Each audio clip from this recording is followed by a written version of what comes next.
ఇంతకు ముందు 2014 మనకు ఉమ్మడి ఆంధ్రప్రదేశ్ ఉన్న సందర్భంలో ఏం చేశారంటే ఆ ఫీజు 9% ఉండేది.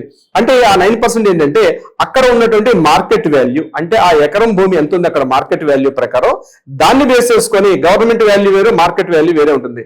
మార్కెట్ వాల్యూని కార్డు వాల్యూ అంటారంటే మనం రిజిస్ట్రేషన్ ఆఫీస్కి వెళ్ళి ఇక్కడ ఎంత వాల్యూ ఉందంటే గవర్నమెంట్ రికార్డ్స్ వాళ్ళు చెప్తారు, వాళ్ళు మనకు సర్టిఫికేట్ ఇస్తారు, దాన్ని కార్డు వాల్యూ అంటారు. కార్డు వాల్యూ సర్టిఫికేట్ కూడా దగ్గరగా ఉన్న సబ్ రిజిస్టర్ ఆఫీస్ వాళ్ళు లేకపోతే ఇప్పుడున్న ఎంఆర్ ఆఫీస్ వాళ్ళు, అంటే ఇక్కడ రిజిస్ట్రేషన్స్ అన్ని కూడా ఎంఆర్ ఆఫీసులు చేస్తాం కాబట్టి ఎంఆర్ ఆఫీస్ లో మనం కార్డు వాల్యూ తీసుకుంటే కార్డు వాల్యూని బేస్ చేసుకొని అక్కడ మనం ఇచ్చే అవకాశం ఉంటుంది. ఇంతకు ముందు 9% ఉండేది, అంటే ఉమ్మడి ఆంధ్రప్రదేశ్ ఉండేటప్పుడు 9% ఉన్నటువంటి ఏదైతే ఈ నాలా ఛార్జెస్ అనేవి ఇప్పుడు దాన్ని తగ్గించి 3% తీసుకొచ్చారు అనమాట.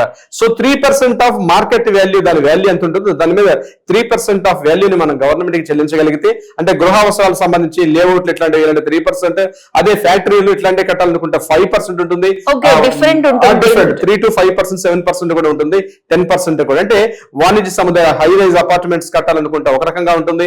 అట్లా కాకుండా కంప్లీట్ గా అక్కడ మనం ఒక పెట్రోల్ బంక్ తీసుకోవాలి, ఒక ఫంక్షన్ హాల్ కన్స్ట్రక్షన్ చేయాలి, లేకపోతే ఇతరత్ర వాణిజ్య అవసరాలకు ఫ్యాక్టరీ పెట్టాలనుకుంటున్నాం, ఇట్లాంటి సందర్భాల్లో దానికి కూడా 3 to 5, 7% వరకు కూడా డిఫరెంట్ సర్టిఫికేట్ డిఫరెంట్ గా ఉంటుంది. ఏ పర్పస్ మీద మనం తీసుకుంటాం అన్నది కూడా అక్కడ మెన్షన్ చేయాలి.